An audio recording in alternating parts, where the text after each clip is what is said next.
For that perspective, we're joined now by South Dakota Republican John Thune. Senator Thune, it's great to have you here on America's Forum. Great to be with you. Thanks, J.D. Thanks, John.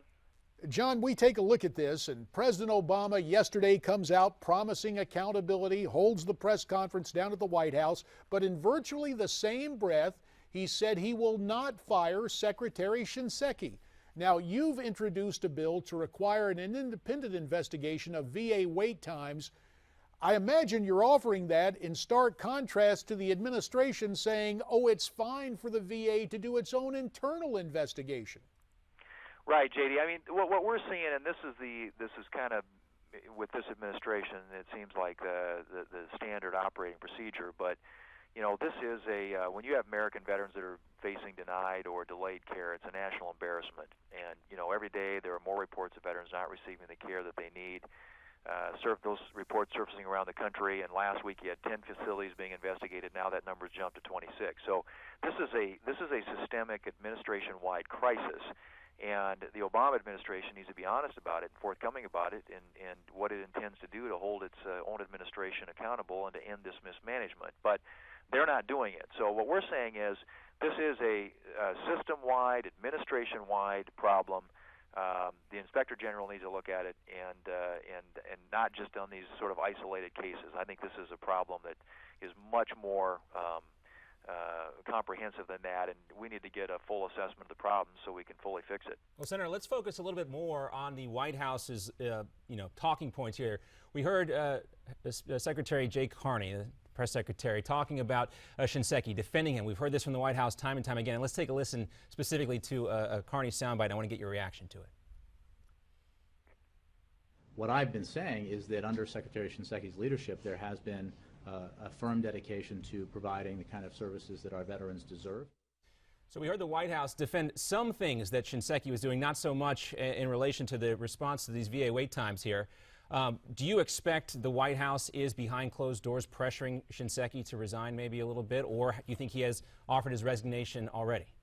You know, the kind of from those statements, I'm guessing that behind closed doors they got to be talking about that. I mean, there's got to be some accountability. It starts with the leadership, and I think that all they're saying so far and what Carney's saying is suggesting, and he has. I mean, Shinseki served honorably in the military, but it's time for new leadership at the VA, and I think they've got to know that. But you know, the thing about it is, it took him so long to come around to this. The president said he found out about this problem through the media, and you know, when they had the problems with the healthcare website rollout, they said we got all hands on the deck. They spent hundreds of millions of dollars to try and fix it. And they ought to treat this issue with the same seriousness. This is the men and women in uniform who put their lives on the line, who risk everything for us, and they deserve a much more serious response in what they're getting from their commander-in-chief. John Thune, you just made mention of the fact that this president comes out saying about this scandal that, well, he learned about it from the media. And in fact, this seems to be the standard MO with this president. Why don't we take a listen to Mr. Obama in various circumstances, or his press secretary, when they talk about a veritable parade of scandals and how they, quote, learned of those scandals. Listen.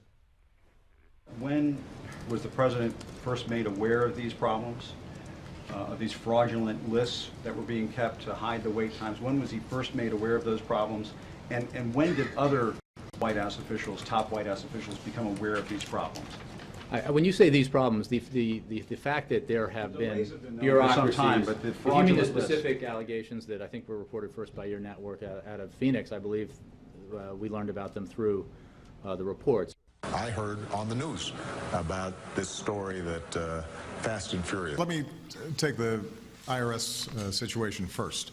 I first learned about it from the same news reports that I think most people learned about this. I think it was on Friday. So, John Thune, let me ask you, you served with Barack Obama during his days in the United States Senate. Now that he's at the other end of Pennsylvania Avenue, is it more accurate to call our president the observer-in-chief, where he says he learns of all these scandals via the media, or specifically television news? Well, I'll tell you what, you sure can't say that he's playing the role of commander-in-chief.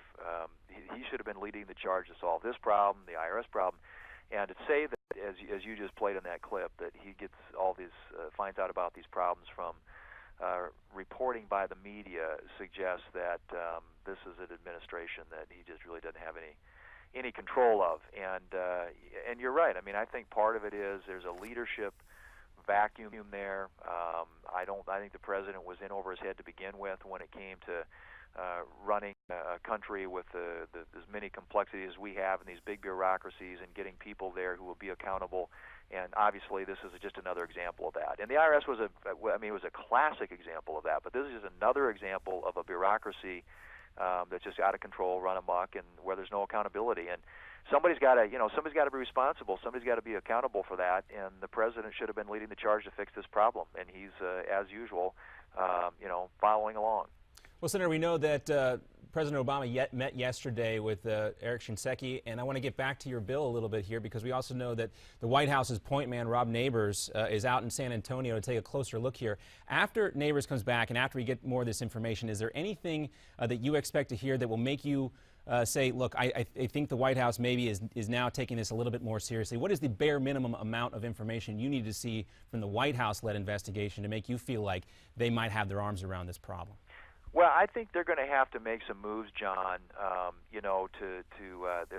Some people, they're going to have to clean house a little bit. I think. I mean, I don't know, but the fact that they sent one guy out there, I mean, really, when they had the all hands on the deck approach when it came to trying to rescue Obamacare, I don't think the dimensions of the problems they fully grasp this yet. Now, as the media starts to report more about it, and there's more and more political backlash, of course, then they start reacting to it a little bit. But I think if I were them, what I would do, and if they really are serious about fixing this problem, I would get behind. There's a bill moving through Congress right now. Marco Rubio has a bill that passed in the House yesterday that allows the VA to fire top-level, senior-level people. And we've got his bill here in the Senate. We ought to move that. The president ought to say, these guys in my administration need to have the authority, if people are failing on the job, to cut them loose. And when they come out and announce that they're going to support that, then I'll maybe believe that they're serious. But in the meantime, I mean, the legislation, as you said, that I've introduced that calls on the Inspector General to do a nationwide investigation of these wait times is something that I would like to see them get behind too. I mean, I think there are steps that they could take that would show they're serious. But so far, sending one guy to San Antonio to ask questions doesn't seem like it's going to solve it. Yeah, John, it's almost as if we could name this internal investigation the, quote, Friends and Neighbors investigation in honor of Rob Neighbors there, the White House Deputy Chief of Staff. Now, John, you just told us you believe they need to clean house. You made reference to a bill sponsored in the House by Jeff Miller, sponsored on your side of the Capitol by Marco Rubio, to let the Veterans Administration really get into hiring and firing.